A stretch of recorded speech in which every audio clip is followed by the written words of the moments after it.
नमस्कार बच्चों, कैसे हैं आप सब। आशा करती हूँ आप सभी अच्छे होंगे, स्वस्थ होंगे, खुश होंगे और अपनी पढ़ाई भी अच्छे से कर रहे होंगे। तो जैसा कि आप सभी जानते हैं, मैं हूँ आपकी हिंदी की अध्यापिका और मैं स्वागत करती हूँ आप सभी का आईसीटी वर्चुअल क्लासरूम में। तो आज हम यहाँ पर एकत्रित हुए हैं पढ़ने के लिए क्लास 7 की हिंदी। क्लास 7 की हिंदी में हम अपने लास्ट सेशन से ही पढ़ रहे हैं बाल महाभारत कथा और इसमें चल रहा है हमारा 8वां अध्याय जिसका नाम है कर्ण। तो कर्ण के बारे में हम अपने लास्ट सेशन में हमने पढ़ना स्टार्ट किया था। कर्ण कौन है? तो हमने शुरुआत में ही पढ़ा था जब रानी कुंती के बारे में। तो हमने उस टाइम पे पढ़ा था कि किस तरह से रानी कुंती को दुर्वासा ऋषि के आशीर्वाद से, सूर्य भगवान की कृपा से उनको सूर्य के समान ही तेजस्वी पुत्र प्राप्त हुआ था कर्ण। क्योंकि उस टाइम पे जो कुंती थी, रानी कुंती थी, वो कुमारी थी, उनका विवाह नहीं हुआ था और इस कारण उन्होंने कर्ण को एक बॉक्स में बंद करके, लकड़ी के बक्से में बंद करके गंगा में प्रवाहित कर दिया था। और अब देखिए हमने यहाँ पर कर्ण के बारे में पढ़ा कि किस तरह से फिर कर्ण जो है एक गंगा के किनारे जब एक सारथी को बहते हुए मिले तो उन्होंने उठाया, उन्होंने देखा, उस बालक को देखकर वो बहुत प्रसन्न हुए क्योंकि बालक के मुख पर बहुत ही तेज था। और जो ये बालक था, क्योंकि जो अधिरथ थे उनकी भी कोई संतान नहीं थी, तो वो इस पुत्र को प्राप्त करके बहुत ही ज्यादा खुश हुए। और बालक जो था, क्योंकि वो साक्षात सूर्य देव का आशीर्वाद था, तो वो बहुत ही ज्यादा तेजस्वी था, बहुत ही ज्यादा ज्ञानी था। तो इस तरह से पांडवों के बारे में हमने यहाँ पढ़ा कि पहले से ही कृपाचार्य और बाद में द्रोणाचार्य से उन्होंने अस्त्र शस्त्र की शिक्षा ली थी और उनको काफी निपुणता इसमें प्राप्त हो गई थी। और एक टाइम ऐसा था कि जब कौशल का प्रदर्शन करने की बारी आई, यानी कि सब कुछ हो गया, पढ़ाई लिखाई जैसे होता है ना कि साल भर आप पढ़ाई लिखाई करते हैं और साल के एंड में जो है आपके एग्जाम होते हैं, फाइनल एग्जाम होते हैं, उसके बाद आपका स्टैंडर्ड बढ़ा दिया जाता है। यानी कि अगर आप 7th में हैं तो फिर आप 8th में चले जाते हैं, फिर 8th में होते हैं तो 9th में चले जाते हैं। तो बिल्कुल यही हुआ। और देखिए एक टाइम ऐसा आता है जब आपका स्कूल खत्म हो जाता है, क्लास 12th जब आप पास कर लेते हैं तो आपका स्कूल खत्म हो जाता है, लेकिन क्लास 12th और क्लास 10th में आपके बोर्ड एग्जाम्स होते हैं। यानी कि आपकी कॉपियां जो है स्कूल लेवल पर चेक नहीं होती, पूरे स्टेट लेवल पे चेक होती है और एक तरह से पूरे जो देश के पूरे कंट्री लेवल पर चेक होती है। तो यही है कि अब आपने किस तरह का प्रदर्शन किया है अपनी पढ़ाई में, वो दिखाने के लिए आपका ये टेस्ट लिया जाता है। ठीक है, ये एग्जाम आपके होते हैं। तो बिल्कुल यहाँ पर भी यही हो रहा था कि उनकी जब सारी विद्याएं, सभी विद्याओं में वो निपुण हो गए थे, तो उसके बाद एक समारोह आयोजित किया गया। उस समारोह में सबने अपने अपने कौशलों का प्रदर्शन करना था और इनको देखने के लिए, इस समारोह को देखने के लिए सारे नगरवासी आए हुए थे। और जैसे कि मैंने आपको बताया, जो अर्जुन थे, पांडु पुत्र अर्जुन, वो काफी बड़े धनुर्धर थे। मैंने आपको बताया था ना कि किस तरह से जब द्रोणाचार्य से वो शिक्षा ले रहे थे, तो एक बार द्रोणाचार्य ने कहा कि तुम्हें इस चिड़िया की आंख पर निशाना साधना है। तो उस टाइम पे उन्होंने सभी जितने भी वहां पर कौरव पांडव थे सबसे पूछा कि तुम्हें क्या दिखाई दे रहा है। तो किसी ने कहा पेड़ दिखाई दे रहा है, किसी ने कहा पत्तियां दिखाई दे रही है, किसी ने कहा टहनी दिखाई दे रही है, किसी ने कहा फल दिखाई दे रहा है, किसी ने कहा पेड़ पर बैठी हुई चिड़िया दिखाई दे रही है।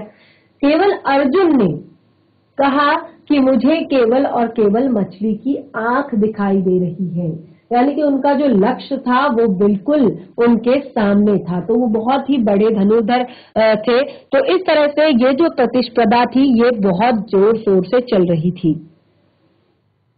और यहाँ पर अर्जुन ने धनुर्विद्या में कमाल का खेल दिखाया।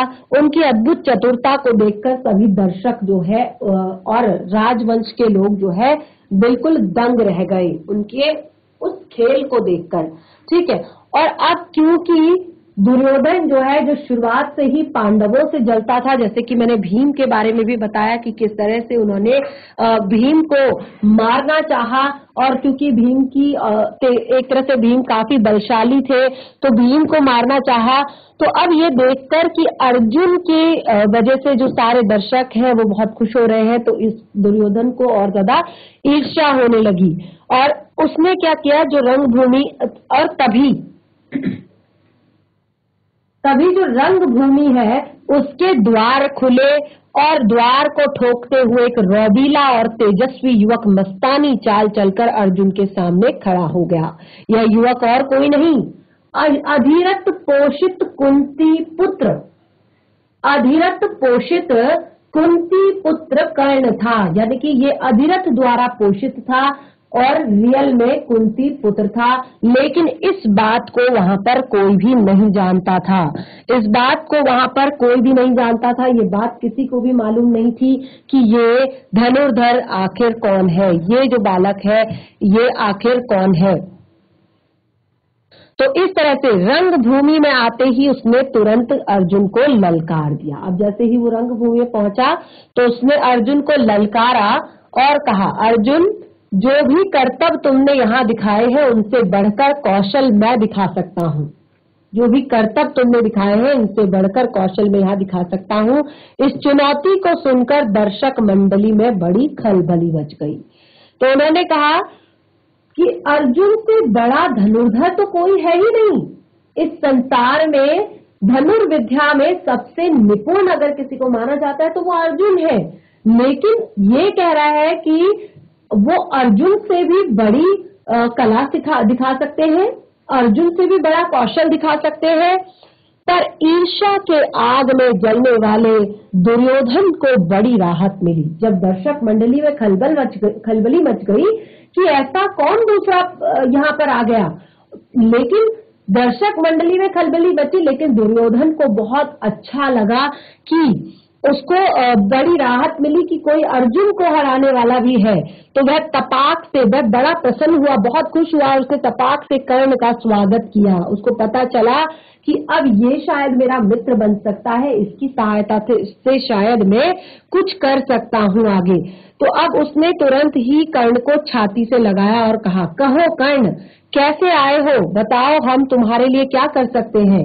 तो उन्होंने कहा कि राजन, मैं अर्जुन से द्वंद्व युद्ध और आपसे मित्रता करना चाहता हूँ। अब कर्ण की चुनौती को सुनकर अर्जुन को बड़ा तैश आया, बड़ा गुस्सा आया और कर्ण सभा में जो बिना बुलाए आते हैं, उन्होंने कहा कि कर्ण, सभा में जो बिना बुलाए आते हैं और बीच में किसी के एक तरह से जो बिना किसी से पूछे वो बीच में बोलने लगते हैं, वो निंदा के योग्य है। यानी कि आपको बुलाया नहीं गया है, कोई सभा हो रही है, कोई मीटिंग हो रही है, कोई भी फंक्शन हो रहा है, तो आप वहां पर अगर बिना बुलाए चले जाते हैं तो वो निंदनीय है।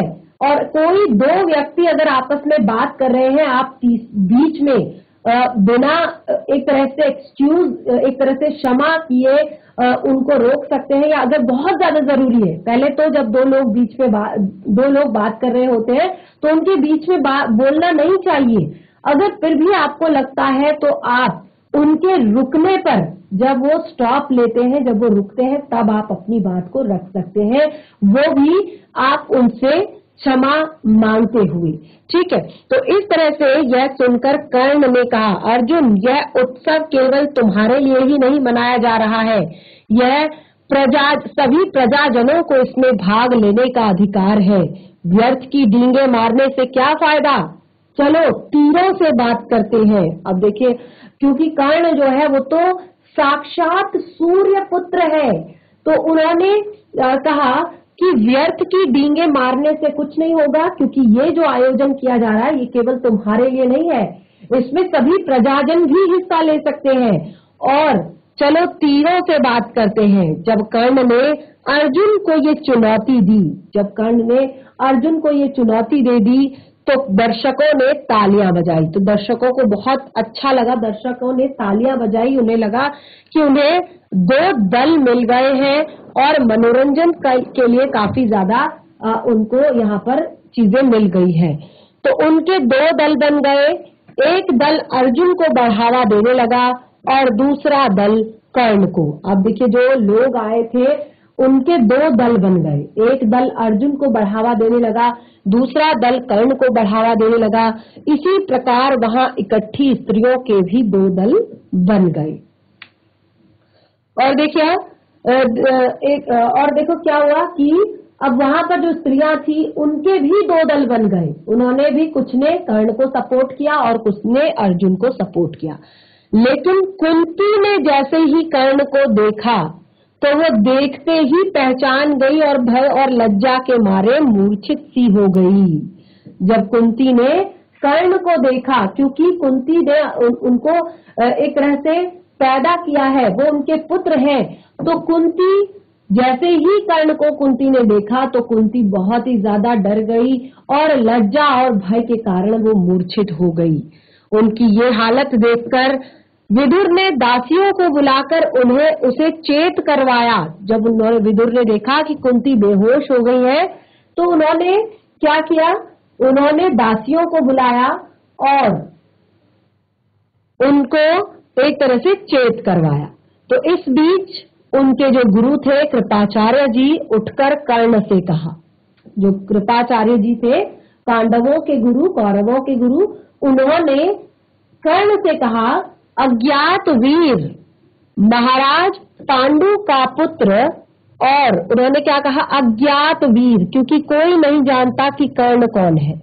अज्ञात वीर और महाराज पांडु के पुत्र, महाराज पांडु पुत्र कुरु वंश का वीर अर्जुन तुम्हारे साथ द्वंद्व युद्ध करने के लिए तैयार है। कृपाचार्य ने कहा कि तुम्हारे साथ द्वंद्व युद्ध करेगा अर्जुन, तुम्हारे साथ जरूर द्वंद्व युद्ध करेगा, लेकिन पहले तुम्हें अपना परिचय देना होगा।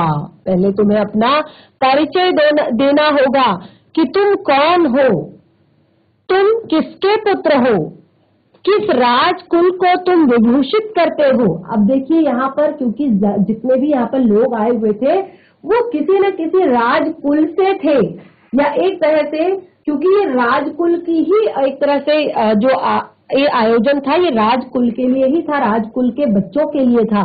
तो उन्होंने कहा कि ये कुरु वंश के वीर हैं अर्जुन, और ये तुम्हारे साथ जरूर द्वंद्व युद्ध करेंगे, लेकिन तुम्हें इससे पहले अपना परिचय देना होगा और ये बताना होगा कि तुम कौन हो और किसके पुत्र हो और कौन से राजकुल को सुशोभित करते हो।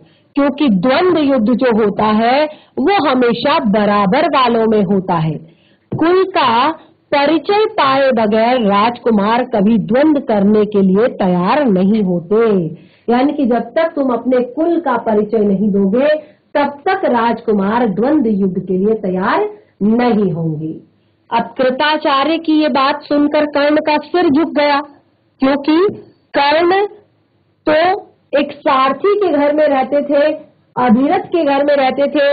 उनका ना ही एक तरह से कोई कुल था, एक बड़ा कुल कोई नहीं था, राजकुल नहीं था, और दूसरा वो कैसे अपने पिता का नाम वहां पर बताते। ठीक है, तो इस तरह से उनका जो सर है वो झुक गया। एक तरह से वो बिल्कुल अपनी इस तरह की मुद्रा में आ गए कि अब उनके पास कोई भी जवाब नहीं है या कोई भी ऑप्शन नहीं है। तो कर्ण को इस तरह देखकर दुर्योधन उठ खड़ा हुआ और बोला, कर्ण को इस तरह से, क्योंकि कर्ण अब दुर्योधन को एक मौका मिला था, बहुत बढ़िया मौका, बहुत अच्छा मौका पांडवों की बेइज्जती कराने का और पांडवों को उनसे भी वीर धनुर्धर से मिलाने का और एक तरह से पांडवों को नीचा दिखाने का। तो वो इस मौके को बिल्कुल भी नहीं छोड़ना चाहता था। तो उसने क्या कहा, देखिए, उसने कहा अगर बराबरी की बात है, वो तपाक से खड़ा हुआ और उसने कहा कि अगर बराबरी की बात है तो मैं आज ही कर्ण को अंग देश का राजा बनाता हूँ। उसने क्या कहा कि अगर आप बराबरी की बात करते हैं तो मैं आज ही कर्ण को अंग देश का राजा बनाता हूँ। और यह कहकर दुर्योधन ने तुरंत पितामह भीष्म और पिता धृतराष्ट्र से अनुमति लेकर वही रंगभूमि में राज्याभिषेक की सामग्री मंगवाई और कर्ण का राज्याभिषेक करके उसे अंग देश का राजा घोषित कर दिया। तो कर्ण कहाँ के राजा थे? कर्ण अंग देश के राजा थे। तो उस टाइम पे आनंद फानन में, क्योंकि उसको लग रहा था कि कोई तो है जो पांडवों को नीचा दिखा सकता है, पांडवों को धूल चटा सकता है, तो उसको लगा कि ये राज्य वगैरह तो बहुत छोटी चीज है और उसने फटाफट कर्ण को अंग देश का राजा बना दिया। इतने में बूढ़ा सारथी अधिरथ, अब देखिए इतने में क्या हुआ कि बूढ़ा सारथी अधिरथ जो था, जिसने कर्ण को पाला था, अब वो अधिरथ बूढ़ा हो चुका था काफी, जिसने कर्ण को पाला था, लाठी टेकता हुआ और भय के मारे कांपता हुआ सभा में प्रविष्ट हुआ। वो लाठी टेकता हुआ और भय के मारे कांपता हुआ सभा में प्रविष्ट हुआ, सभा में प्रवेश किया उसने। क्योंकि अगर ये सचमुच पता चल जाता कि वो अधिरथ का पुत्र है, वो एक सारथी का पुत्र है, तो शायद उसको अंग देश का राजा नहीं बनाया जाता। तो कर्ण जो कि अभी अभी अंग देश का नरेश बना दिया गया था, उसको देखते ही धनुष नीचे रखकर उठ खड़ा हुआ और पिता मानकर बड़े आदर के साथ आगे सिर नवाया और बूढ़े ने भी बेटा कहकर उसे गले लगा लिया।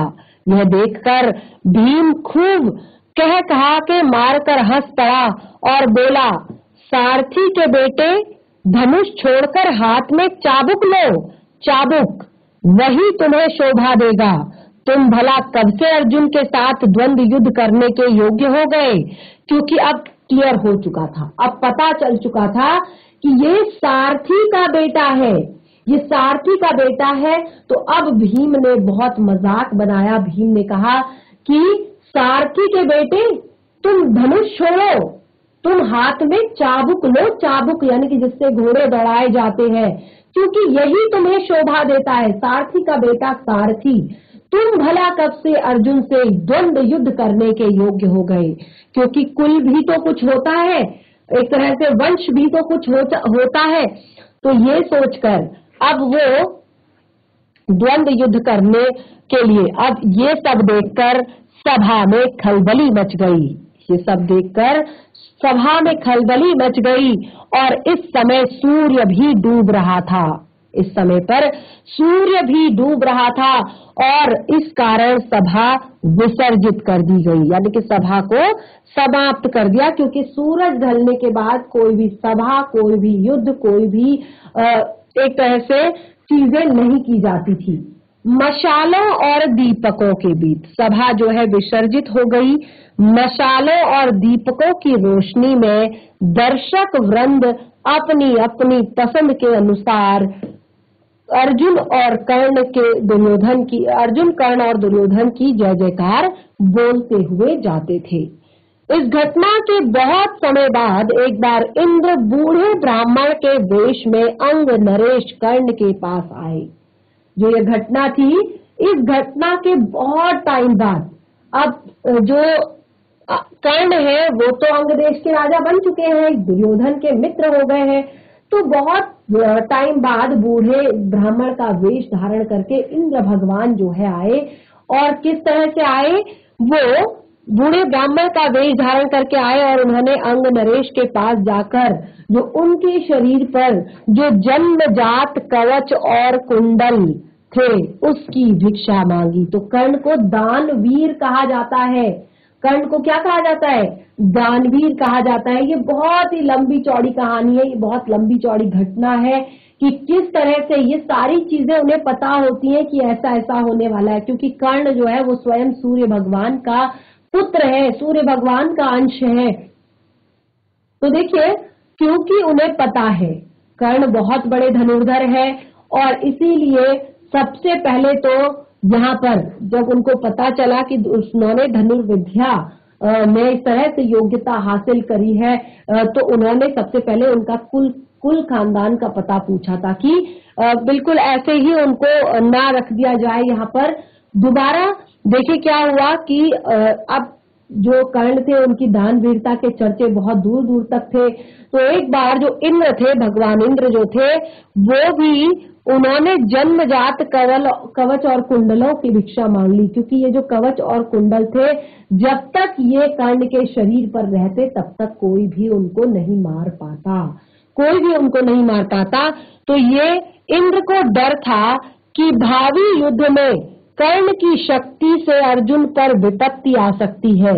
इस कारण कर्ण की ताकत कम करने की इच्छा से उन्होंने यह भिक्षा मांगी थी, क्योंकि उनको लगा था कि आगे आने वाले समय में ऐसा हो सकता है कि कर्ण की ताकत के आगे अर्जुन की ताकत कम न पड़ जाए, भीम की ताकत कम न पड़ जाए। तो इसीलिए उन्होंने क्या किया था, इसीलिए उन्होंने यहाँ पर भिक्षा मांगी थी, जो जन्मजात कवच और कुंडल उनके शरीर पर थे।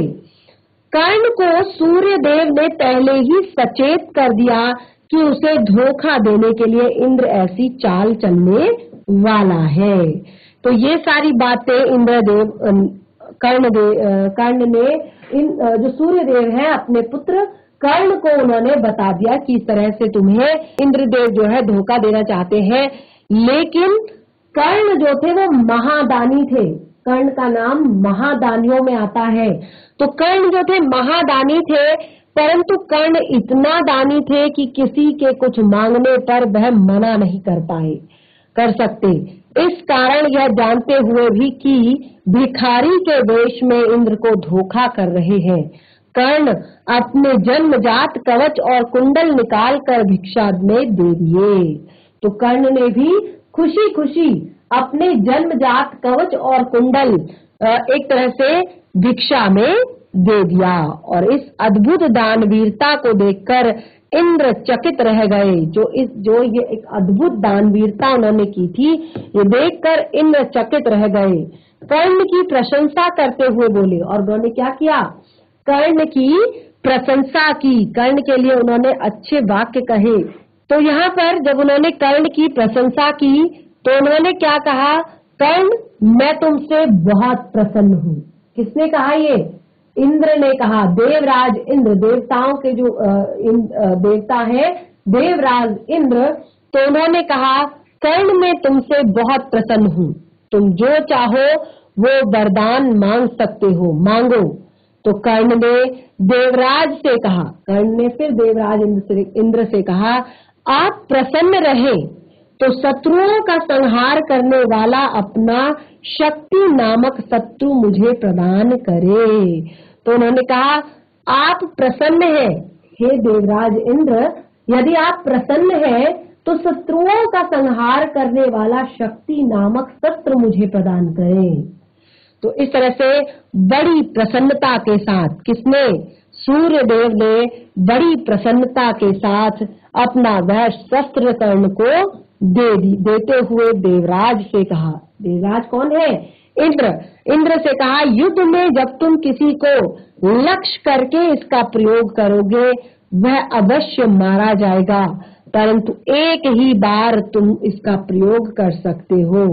तुम्हारे शत्रु को मारने के बाद यह मेरे पास वापस आ जाएगा। और इतना कहकर इंद्र वहां से चले गए। तो क्या कहा इंद्र ने, इंद्र ने कहा कि इसका प्रयोग करके, जब तुम इसका प्रयोग करोगे तो इसका प्रयोग करके वह अवश्य मारा जाएगा, परंतु एक ही बार तुम्हें इसका प्रयोग करना है।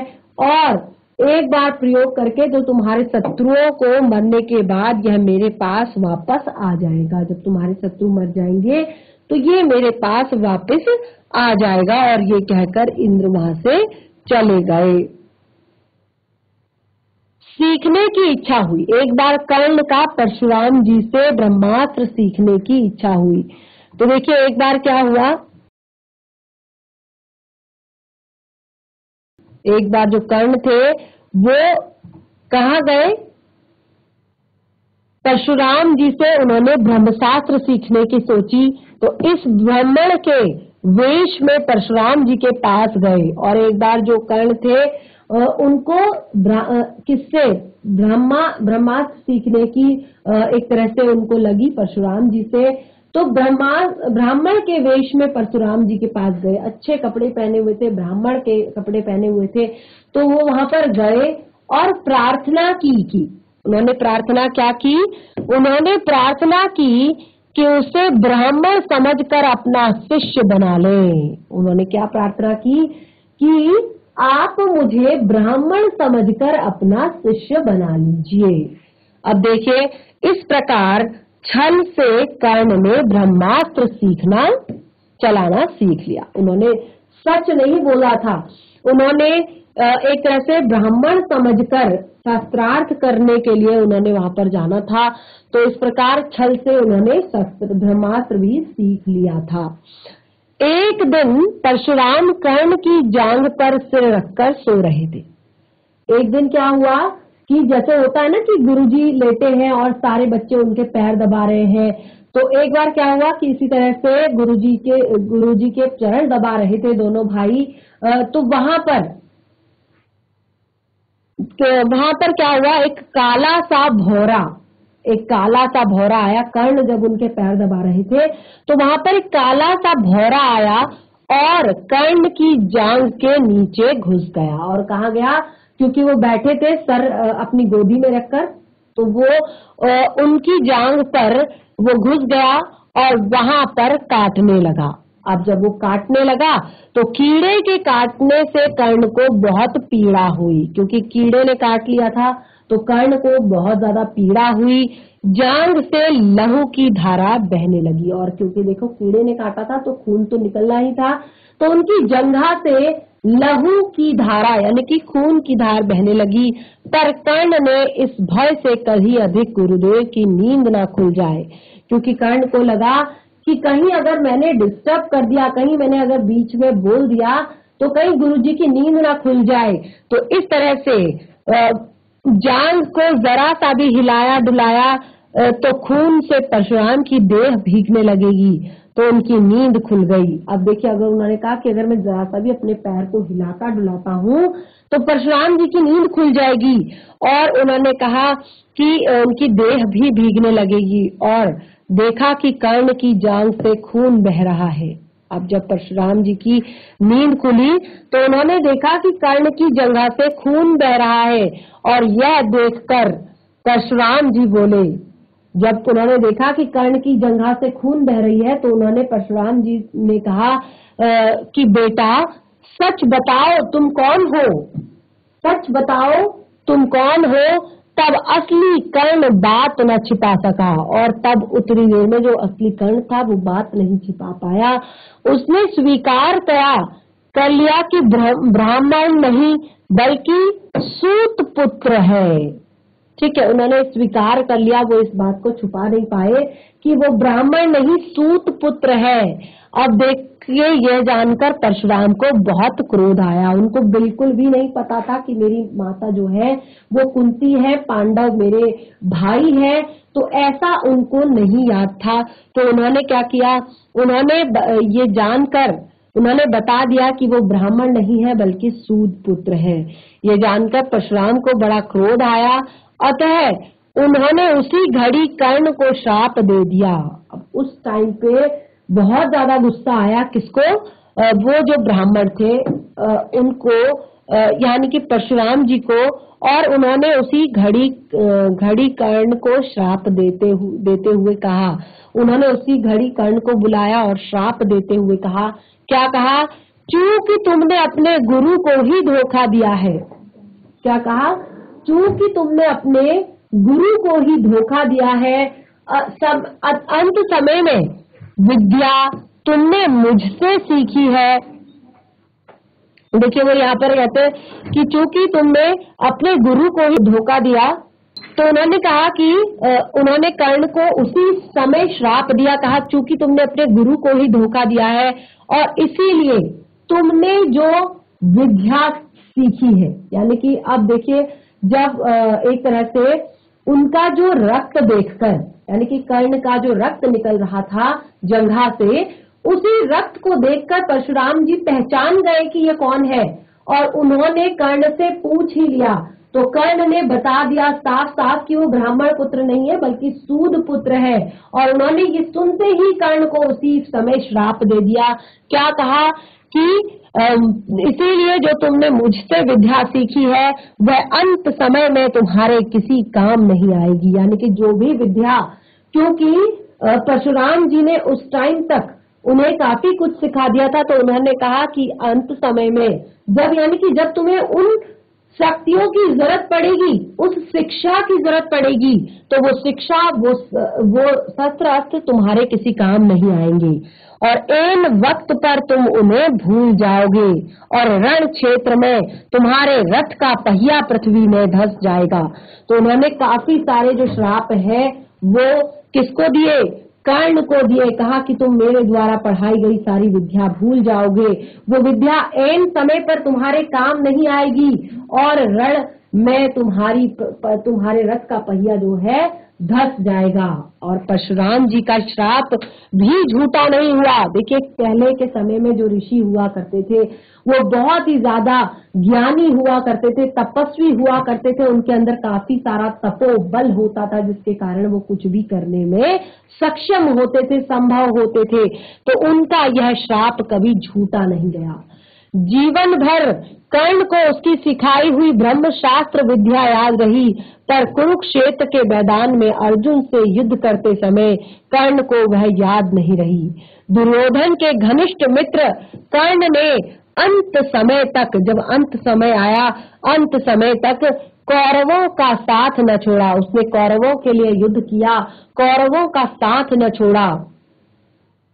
पर कुरुक्षेत्र के युद्ध में भीष्म जब आचार्य द्रोण के आहत हो गए, भीष्म और आचार्य द्रोण आहत हो जाने के बाद दुर्योधन ने कर्ण को ही कौरव सेना का सेनापति बनाया था। यानी कि जब पितामह भीष्म भी आहत हो गए थे, द्रोणाचार्य भी आहत हो गए थे, तो उस समय पर दुर्योधन ने कर्ण को ही अपना सेनापति बनाया था।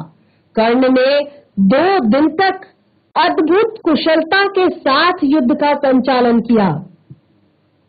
2 दिन तक कर्ण ने बहुत अच्छे से युद्ध का संचालन किया। जैसे कि मैंने आपको बताया कि वो उनको काफी सारी चीजें आती थी और जीवन भर उनको अपनी सारी विद्याएं याद रही। लेकिन अंत समय में जब श्राप बस उनके रथ का पहिया जमीन में धंस गया और वह धनुष बाण रखकर जमीन में धंसा हुआ पहिया निकालने का प्रयत्न करने लगे, जब वह अंत समय में जब उनका रथ का पहिया जमीन में धंस गया और वह धनुष बाण नीचे रखकर जमीन में धंसा हुआ वह पहिया निकालने लगे, तभी अर्जुन ने उस महारथी पर प्रहार किया। और जब माता कुंती को यह बात पता चली तो उनके दुख का पार न रहा, उनके दुख का पार न रहा, क्योंकि उनके एक पुत्र के द्वारा उनके दूसरे पुत्र की मृत्यु हो गई। उनको पता चल गया था कि इंद्रदेव जानबूझकर उनके पास आए हैं कि ताकि युद्ध में अर्जुन जो है उनसे हार न जाए। तो उन्होंने कवच कुंडल दान में ले लिए थे, लेकिन वो इतने बड़े दानवीर थे कि उन्होंने एक बार भी मना नहीं किया, क्योंकि उन्हें पता था यही उनका सुरक्षा कवच है। और उन्होंने एक बार भी मना नहीं किया और पता चलने के बाद भी उन्होंने उस पर कोई भी बात नहीं की। तो इस तरह से हमने यहाँ पर आज अपना ये वाला अध्याय भी कंप्लीट कर लिया है। आगे हम द्रोणाचार्य जी के बारे में पढ़ेंगे और आगे जो चैप्टर है द्रोणाचार्य जी का वो और भी ज्यादा इंटरेस्टिंग है। उसमें और भी सारी कथाएं, कहानियां द्रोणाचार्य जी के बारे में आपको सुनने को मिलेंगी। उनका व्यक्तित्व, उनका चरित्र आपको वहां पर पढ़ने को मिलेगा। तो इस तरह से आज का सेशन हमारा यहीं पे समाप्त होता है। जो कुछ भी आपने यहाँ पर पढ़ा है उसको घर पर एक बार जरूर रिवाइज करें। हम मिलेंगे अपने नेक्स्ट सेशन में, तब तक के लिए धन्यवाद। आपका दिन शुभ हो।